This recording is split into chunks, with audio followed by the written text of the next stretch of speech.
Hi friends, welcome back to R K. Kembavi YouTube channel. Friends, ration card ನಲ್ಲಿ ಏನಾದರೂ ತಿದ್ದುಪಡಿಯನ್ನ ಮಾಡಬೇಕು ಅಂತ ಅನ್ಕೊಂಡವರಿಗೆ ಒಂದು ಭರ್ಜರಿ ಗುಡ್ ನ್ಯೂಸ್. ರೇಷನ್ ಕಾರ್ಡ್ದಲ್ಲಿ ತಿದ್ದುಪಡಿ ಮತ್ತೆ ಪ್ರಾರಂಭವಾಗಿದ್ದು, ನೀವೇನಾದರೂ ರೇಷನ್ ಕಾರ್ಡ್ ನಲ್ಲಿ ತಿದ್ದುಪಡಿ ಮಾಡಬೇಕು ಅಂತ ಅನ್ಕೊಂಡಿದ್ರೆ ಈ ಒಂದು ಡೈರೆಕ್ಟ್ ಲಿಂಕ್ ಮೂಲಕ ನೀವು ರೇಷನ್ ಕಾರ್ಡ್ ತಿದ್ದುಪಡಿಯನ್ನ ಮಾಡಬಹುದಾಗಿದೆ. ಹಾಗಾದರೆ ಆ ಡೈರೆಕ್ಟ್ ಲಿಂಕ್ ಏನಿದೆ ಮತ್ತೆ ನೀವು ರೇಷನ್ ಕಾರ್ಡ್ ನಲ್ಲಿ ಏನೆಲ್ಲ ತಿದ್ದುಪಡಿಯನ್ನ ಮಾಡಬಹುದಾಗಿದೆ, ಹಾಗೆ ರೇಷನ್ ಕಾರ್ಡ್ ತಿದ್ದುಪಡಿ ಮಾಡಲಿಕ್ಕೆ ಕೊನೆಯ ದಿನಾಂಕ ಏನಿದೆ ಎಂಬುದರ ಬಗ್ಗೆ ಮಾಹಿತಿನ ಈ ಒಂದು ವಿಡಿಯೋದಲ್ಲಿ ನಾನು ನಿಮಗೆ ತಿಳಿಸಿಕೊಡ್ತಾ ಇದ್ದೀನಿ. ಹಾಗಾಗಿ ಈ ವಿಡಿಯೋನ ಪೂರ್ತಿಯಾಗಿ ನೋಡಿ. ಹಾಗೆ ಈ ಒಂದು ಮಾಹಿತಿ ಇಷ್ಟ ಆದರೆ ತಪ್ಪದೆ ವಿಡಿಯೋಗೆ ಲೈಕ್ ಮಾಡಿ. ಯಾರೆಲ್ಲ ಇನ್ನೂ ನಮ್ಮ ಚಾನಲ್ನ ಸಬ್ಸ್ಕ್ರೈಬ್ ಮಾಡ್ಕೊಂಡಿಲ್ಲ ಅವರು ಕೆಳಗಡೆ ಸಬ್ಸ್ಕ್ರೈಬ್ ಅಂತ ಒಂದು ಬಟನ್ ಇದೆ, ಅದರ ಮೇಲೆ ಕ್ಲಿಕ್ ಮಾಡಿ. ಹೌದು ಫ್ರೆಂಡ್ಸ್, ಇಂದಿನಿಂದ ರೇಷನ್ ಕಾರ್ಡ್ ಒಂದು ತಿದ್ದುಪಡಿ ಮಾಡಲಿಕ್ಕೆ ಒಂದು ಮತ್ತೆ ಪ್ರಾರಂಭವಾಗಿದ್ದು, ನೀವೇನಾದರೂ ರೇಷನ್ ಕಾರ್ಡ್ದಲ್ಲಿ ತಿದ್ದುಪಡಿಯನ್ನ ಮಾಡಬೇಕು ಅಂತ ಅನ್ಕೊಂಡಿದ್ರೆ ಈ ಒಂದು ಡೈರೆಕ್ಟ್ ಲಿಂಕ್ ಮೂಲಕ ನೀವು ಒಂದು ರೇಷನ್ ಕಾರ್ಡ್ನಲ್ಲಿ ತಿದ್ದುಪಡಿಯನ್ನ ಮಾಡಬಹುದಾಗಿದೆ. ಮೊದಲಿಗೆ ರೇಷನ್ ಕಾರ್ಡ್ದಲ್ಲಿ ಏನೆಲ್ಲ ತಿದ್ದುಪಡಿಯನ್ನ ಮಾಡಬಹುದು ಅಂತ ನಾನು ನಿಮಗೆ ತಿಳಿಸ್ಕೊಡ್ತೀನಿ. ನಂತರ ಒಂದು ಲಿಂಕ್ ಅನ್ನು ತಿಳಿಸ್ಕೊಡ್ತೀನಿ, ಅದಾದ ಮೇಲೆ ನಿಮ್ಮ ಕೊನೆ ದಿನಾಂಕ ಕೂಡ ನಿಮಗೆ ತಿಳಿಸ್ಕೊಡ್ತೀನಿ. ಹೌದು ಫ್ರೆಂಡ್ಸ್, ರೇಷನ್ ಕಾರ್ಡ್ದಲ್ಲಿ ನೀವು ತಿದ್ದುಪಡಿಯನ್ನ ಈಗ ಮಾಡಬಹುದಾಗಿದೆ. ರೇಷನ್ ಕಾರ್ಡ್ದಲ್ಲಿ ಹೊಸ ಸದಸ್ಯರನ್ನ ನೀವು ಸೇರ್ಪಡೆ ಮಾಡಬಹುದು ಮತ್ತೆ ಹಳೆ ಸದಸ್ಯರನ್ನ ನೀವು ತೆಗಿಬಹುದಾಗಿದೆ. ಹಾಗೆ ಹೆಸರನ್ನ ಚೇಂಜ್ ಮಾಡಬಹುದು, ಬೇರೆ ಇತರ ಏನಾದರೂ ಮಾಹಿತಿನ ನೀವು ತಿದ್ದುಪಡಿಯನ್ನ ಮಾಡಬಹುದಾಗಿದೆ. ಹಾಗೆ ಈಗ ಏನು ಅಕ್ಕಿ ಅನ್ನಭಾಗ್ಯ ಯೋಜನೆ ಆಗಿರ್ಬೋದು ಮತ್ತೆ ಗೃಹಲಕ್ಷ್ಮಿ ಯೋಜನೆ ಆಗಿರ್ಬೋದು, ಆ ಒಂದು ಗೃಹಲಕ್ಷ್ಮಿ ಯೋಜನೆ ಆಗಿರ್ಬೋದು, ಅನ್ನಭಾಗ್ಯ ಯೋಜನೆಯ ಒಂದು ಲಾಭವನ್ನು ಪಡಿಬೇಕಾಗಿದ್ರೆ ರೇಷನ್ ಕಾರ್ಡ್ದಲ್ಲಿ ಮುಖ್ಯಸ್ಥರು ಮಹಿಳೆಯರಾಗಿರ್ಬೇಕಾಗಿತ್ತೆ. ಹೀಗಾಗಿ ನೀವೇನಾದರೂ ಮುಖ್ಯಸ್ಥರು ಗಂಡು ಮಕ್ಕಳೇನಾದರೂ ಇದ್ರೆ ಸೊ ಅದನ್ನ ನೀವು ಈಗ ಮುಖ್ಯಸ್ಥರನ್ನು ಕೂಡ ನೀವು ಚೇಂಜ್ ಮಾಡಬಹುದಾಗಿದೆ. ಸೊ ಆಲ್ರೆಡಿ ಲಾಸ್ಟ್ ಮಂತ್ ಅಲ್ಲಿ ರೇಷನ್ ಕಾರ್ಡ್ ತಿದ್ದುಪಡಿಗೆ ಮತ್ತು ಸೇರ್ಪಡೆಗೆ ಅವಕಾಶ ಕೂಡ ಕೊಟ್ಟಿತ್ತು. ಬಟ್ ಅಲ್ಲಿ ಸರ್ವರ್ ಇಶ್ಯೂ ಆಗಿದ್ದರಿಂದ ಬಹಳಷ್ಟು ಜನರಿಗೆ ರೇಷನ್ ಕಾರ್ಡ್ ತಿದ್ದುಪಡಿ ಮಾಡಲು ಸಾಧ್ಯವಾಗದ ಕಾರಣ ಈಗ ಮತ್ತೆ ಒಂದು ಅವಕಾಶವನ್ನು ನೀಡಿದ್ದಾರೆ. ಇದೇ ತಿಂಗಳು ಅಂದ್ರೆ ಸೆಪ್ಟೆಂಬರ್ 1ನೇ ತಾರೀಕಿಂದ ಸೆಪ್ಟೆಂಬರ್ 10ನೇ ತಾರೀಕಿನವರೆಗೂ ನೀವು ರೇಷನ್ ಕಾರ್ಡ್ದಲ್ಲಿ ತಿದ್ದುಪಡಿಯನ್ನ ಮಾಡಬಹುದಾಗಿದೆ.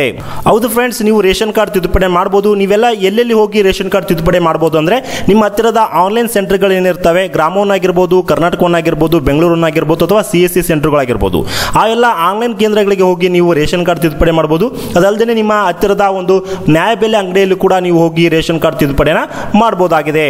ಸೊ ನೋಡಿದ್ರಲ್ಲ ಫ್ರೆಂಡ್ಸ್, 1ನೇ ತಾರೀಕಿಂದ 10ನೇ ತಾರೀಕು ಸೆಪ್ಟೆಂಬರ್ ವರೆಗೂ ನೀವು ರೇಷನ್ ಕಾರ್ಡ್ದಲ್ಲಿ ತಿದ್ದುಪಡಿ ಮಾಡಬಹುದು ಮತ್ತೆ ಏನೆಲ್ಲ ತಿದ್ದುಪಡಿ ಮಾಡಬಹುದು ಅಂತ ತಿಳಿಸ್ಕೊಟ್ಟೆ. ಈಗ ತಿದ್ದುಪಡಿ ಮಾಡಲಿಕ್ಕೆ ಒಂದು ವೆಬ್ಸೈಟ್ ಬೇಕಾಗುತ್ತೆ. ಅದು ಡೈರೆಕ್ಟ್ ಲಿಂಕ್ ಎಲ್ಲಿದೆ ಅಂತ ಅಂತಂದ್ರೆ ಇಲ್ಲಿ ನೋಡ್ತಿರಬಹುದು ಫ್ರೆಂಡ್ಸ್, ನಾನು ರೇಷನ್ ಕಾರ್ಡ್ ಅಮೆಂಡ್ಮೆಂಟ್ ಮಾಡಲ್ ಏನಿದೆ ಈ ಒಂದು ಲಿಂಕ್ ಮೂಲಕವೇ ನೀವು ರೇಷನ್ ಕಾರ್ಡ್ ತಿದ್ದುಪಡಿಯನ್ನ ಮಾಡಬಹುದಾಗಿದೆ. ಆ ಒಂದು ಲಿಂಕ್ ಇಲ್ಲಿದೆ ನೋಡಿ ಫ್ರೆಂಡ್ಸ್.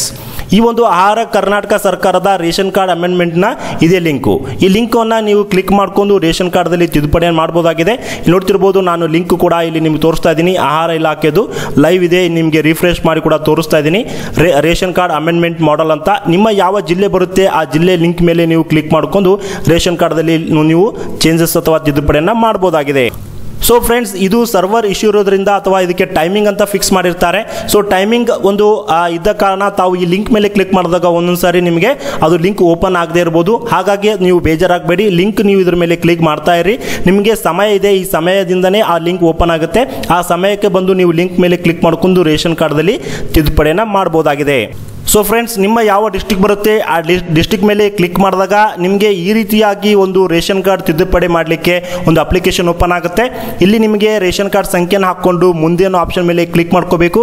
ನಂತರ ಇಲ್ಲಿ ನಿಮ್ಮ ರೇಷನ್ ಕಾರ್ಡ್ ಹಾಕೊಂಡಾದ್ಮೇಲೆ ನಿಮ್ಮ ಒಂದು ರೇಷನ್ ಕಾರ್ಡ್ದಲ್ಲಿ ಇರುವಂಥ ಮೆಂಬರ್ ಅವರ ಸೆಲೆಕ್ಟ್ ಮಾಡ್ಕೊಂಡು ಒಂದು ಫಿಂಗರ್ ಪ್ರಿಂಟ್ ಮೂಲಕ ನೀವು ಮೊದಲಿಗೆ ಎಂಟ್ರಿ ಆಗಬೇಕು.